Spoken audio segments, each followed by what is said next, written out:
Good morning. This is Dr. Gloria Baudino. And Coach Derek. And we're here with Sports Parents R Us talking about keeping your kids in youth sports. Yup. Today we have our topic is perseverance. Well, should we give them a little background? Oh yeah, that's true. Do a little background. I just told you we should do that and then I didn't do it. You start. Okay, once again, my name is Coach Derek, and I have been working with children now for, 26 years in the sports world. So classes, private lessons, leagues for ages 2 to, 14, 15. Yeah.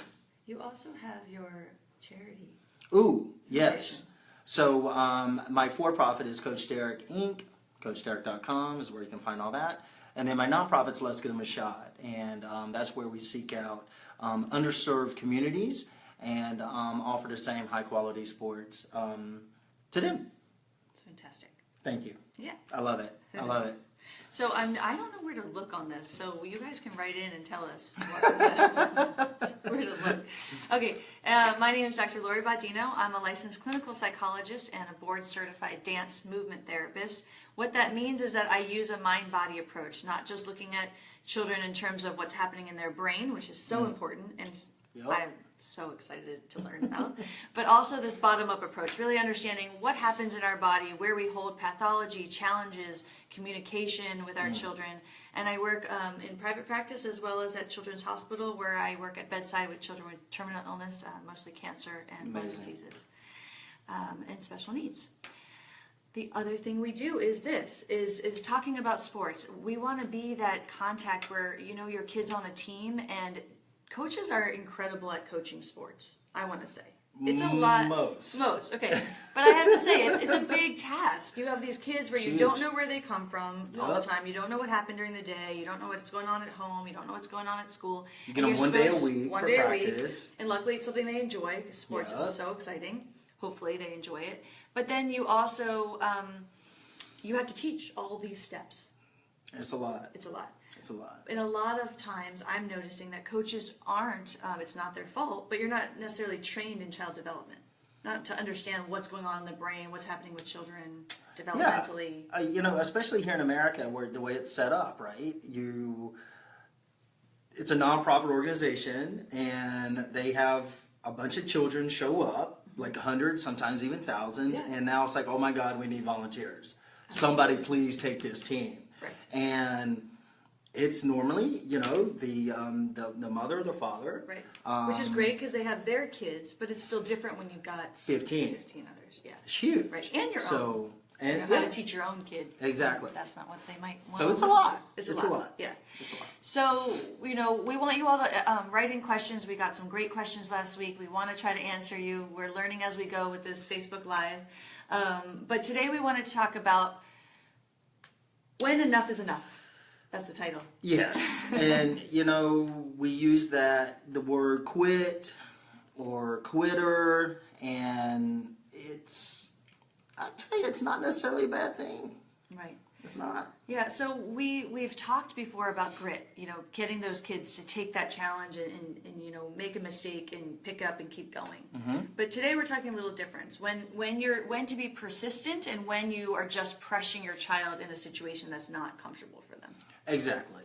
Now let's take the 5-year-old boy or girl that is starting soccer for the first time. Okay. And look, we're going to have to say, for this example, that the coach isn't necessarily good at meeting each child where they are. Okay. Is that fair? Yeah. So he might be overly loud with his commands. He might assume that each child that shows up has a basic knowledge. So now you're giving commands that a child's like, what does that mean, go be a midfielder? What does that mean, go be the goalie? So now your child is anxious. They are, let's say it, they might be scared. Absolutely. And now it's becoming a bad experience, and you're in week 3 of the season, and mom and dad's fighting to get the child into the car to go to practice or a game. And by the way, this can look like so many things. Like, yes, in a typical scenario when you talk to parents, you might hear that the kid just doesn't want to go to practice. They're like not getting in the car. But this also can manifest as the kid having difficulty falling asleep. Yep. Their eating habits can change. Toileting habits can change. I don't feel good. Yeah, and Right? it also is very true. They actually physiologically, in their stomachs, that gut has a lot of our serotonin. Oh my God, should I take the dopamine in quotes it. out of that? I'm going to take the air quotes out of that. They might not feel good. Yeah, they will not feel good. Oh my God. Because your body will respond Right. appropriately to stressors and say, hey, if I can't survive here, I don't feel well. So I need to take care of myself. I need to withdraw. I need to fight back. I Okay. need to freeze. So this is huge because mom and dad might just think, stop faking it. Right. Right. Let's go to practice. Yes. Okay, so let's get into what do you do, you know, because we're not here all day, although we could talk about it. So what you do is start small. I'm making my fingers. You drop down to what is the physiological feeling they're having. What's happening in their body is where I go first. Okay. And then once that's addressed, then we can kind of go forward into like what our plan is of what our expectation is for the day. What was our schedule? Well, let me ask you this. And all of that's great, and that's I mean I'm learning as you guys are, and that's another thing too is that I never, especially when it comes to working with children, I never want to stop learning. Right. Me too. But what if your child wants to just stop playing? Right. Okay. So Because in their mind it sucks. It's Right. not a good time. right. So what do you do? I think that words are so important, but they also can be very tricky. Because a lot of times kids will say, and us parents will say these like big words, like big phrases like, I don't want to ever go, or the I'm extremes. never there, like these absolutes, right? Yeah. And so it's kind of like not not minimizing what they're saying, but also looking underneath, what's the feeling they're having? Okay. You know, what's the feeling? Is it scared? Is it anxious? Is it confused out there? Is it tired? Is it hungry? Is it bored? Is it excited? Right. What is going on? Because then it can be like, okay, let's make a plan of like trying it again. I always feel Okay. like there's an opportunity to try something again. Like one more time. Right, and kind of address like what could make it better for you out there. Like, I is like it something we need to ask the coach for? Is it something we need to talk to a friend and practice at home? Like, what can we do? But then Excellent. also noticing, like we've talked about, is that it doesn't mean that it's forever. That this kid might decide not to play on this team. You might find a different activity sport for them, same sport, but like on a different, maybe like in a class versus on a team. Exactly. Or a different team. There's so many different programs. Tons. Or you just switch sports or activities, and then you know you can always go back to it. Absolutely. And the thing that that always kind of breaks my heart, it doesn't break my heart, that's too dramatic, kind of hurts my heart is when I hear parents say for their child, I don't want my child to be a quitter. Right. And then I think about, well, if you're in a bad situation at your job, as an adult, you switch, right? And that doesn't mean that you're a quitter, right? And this isn't necessarily, you're going to have a long time to teach your child that lesson. And it doesn't have to start at 5. Because I don't want the child to associate a particular bad experience to the entire sport. Absolutely. Because what will happen is the child will walk away going, I hate soccer. And reality is they might not have gelled well with that coach or with that team or where they are in their lives. Right, where they are in their lives. Right? Absolutely. So Absolutely. Yeah. that's Right. only. And I've actually, the personal story, I know my own, I was a dancer growing up and I played sports, but I know when my daughter, my 5-year-old, Right. was 4 and she told me she didn't want to do a dance class. Ooh. And, big emotions, Ooh, doesn't yeah. want to go to class. My heart dropped. Yes. And I thought, what? Yeah. This isn't possible. Yeah, She right. has to like it. Right. And Right. I thought, oh, she'll never do it. She's never going to be a dancer. I went to that extreme. And then I 4. realized when we broke it down, I took a break, realized what I was saying. Right. It was just that week. It was that month. The next month, she was right there asking me, hey, I'd like to go and do some dance class. And there it is. And So now if you would have she's doing forced it, Right. it could have been a whole different Right. outcome, right? Right. But I had to get past my ego and my that's the needs thing, and right? my issues. Because we bring a lot as adults. We bring a lot, right? And this fear came on of like, what if she never likes it? You know, what would That's that a big mean? word. And really, would it mean anything bad? No. She's her own kid. But yeah, I had feelings about it. I love it. Do we have some questions? We don't. We just have some friends joining in. So Hey, thank friends. you for joining in. Thank you. Those of you that have joined in, we're talking about perseverance Yeah. and when enough is enough. So I also wanted just to go back to that idea of those teachable moments, that this idea that using this idea that your child has a feeling and they feel like they need answers or support, how you Right. can join them to make them feel capable, to make Okay. them see that when there's a challenge, like I'm here to advocate for you, but you also can advocate for yourself. Telling your child, like, you can go and ask for things to change. You don't have to just accept discomfort. Oh, I like it.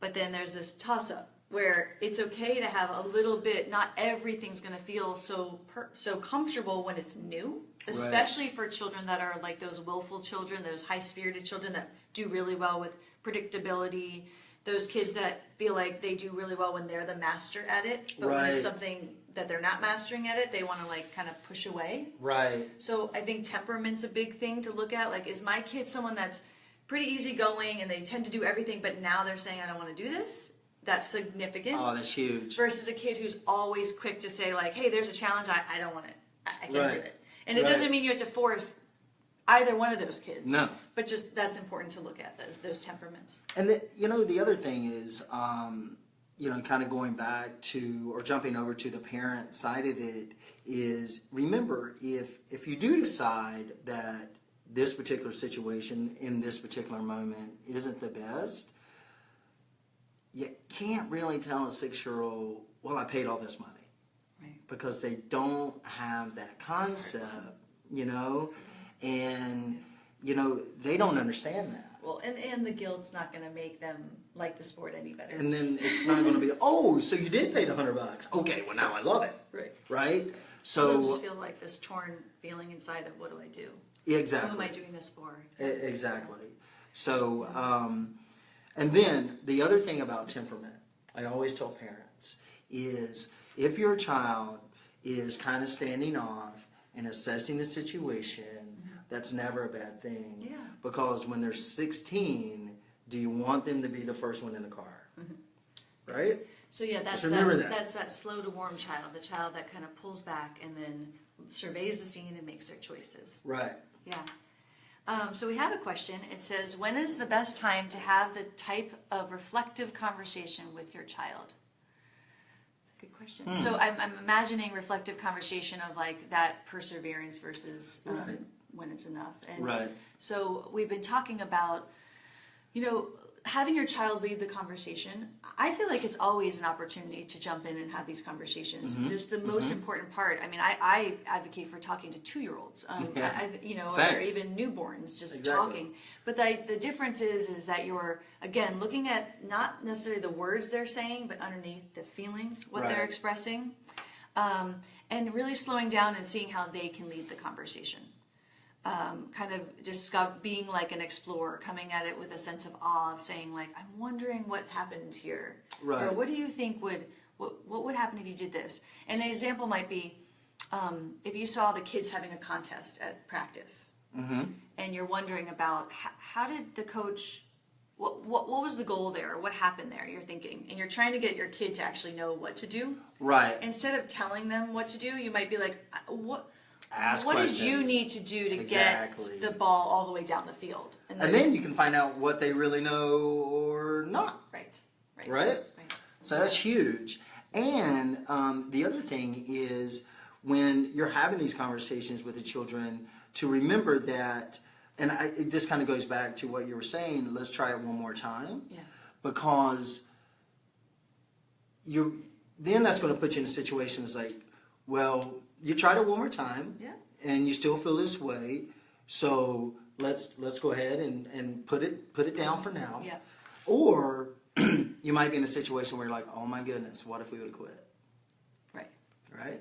So the other important piece that I really advocate for is there's so many different ways to parent, and there's a lot of cultural experiences that come in, social economic differences that come into play. And I think what's most important is for parents to know and give yourself permission to be authentic.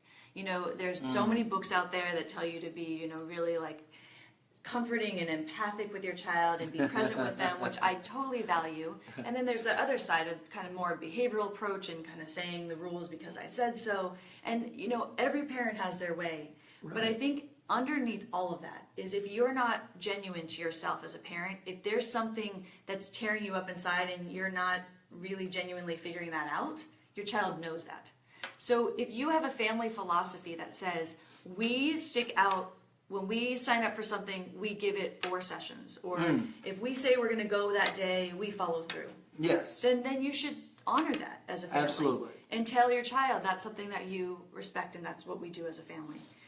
They might have feelings about it, but it's consistent, it's familiar, they'll know to anticipate it, and it's familiar. Versus a family that says, you know what, hey, I didn't really get into sports, you don't have to get into sports, we give it a go, but if you tell me no the first time we leave, then that child knows, my mom knows this is how we do it in our family. Exactly. So I think it's those kind of conversations that are important to kind of really understand what your family system looks like. Right. So talking to your spouse or loved ones, family culture, and kind of understanding like when we sign up for this activity, what is our expectation around it? And I know you say like leave your expectations at the door, but at the same time, like they creep in.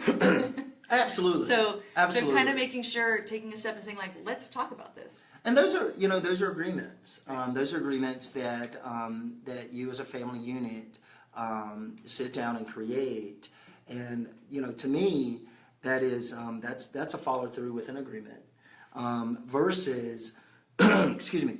Versus the parents that had these expectations of, we signed up, we don't quit no matter what. I paid all this money, and I was a soccer player, so you're going to be a soccer player. Right. Those are really heavy bags to put on a child. Sure. And it does happen out there, though. All the time. And sometimes those kids continue to persist through and right. persevere through, and hopefully they still have that grit and that passion for it later on in life. Exactly. I think the research is showing more that there's a lot of burnout and a lot of injury, so it's really looking at your child and making sure, like we've mentioned every week, that they're having fun, that they're really getting out there. That's huge. So, thank you all. We're going to kind of wrap up. Shut her down. Keep those questions coming and keep your kids in sports. I'm supposed to tell you to visit my website, drloribaudino.com. Subscribe to my Moving Moments. I'm going to have new handouts about parenting tips and different activities for you all ongoing. What else do I have to say? Yeah, visit websites and sign up to get even a free consult. Any questions you have, this is my passion. I want to be able to support all the families and children out there. And check out CoachDerek.com for all the latest things that we have going on down here in the Southern California. Thank you. Thanks a lot. All right, have a great day. Bye.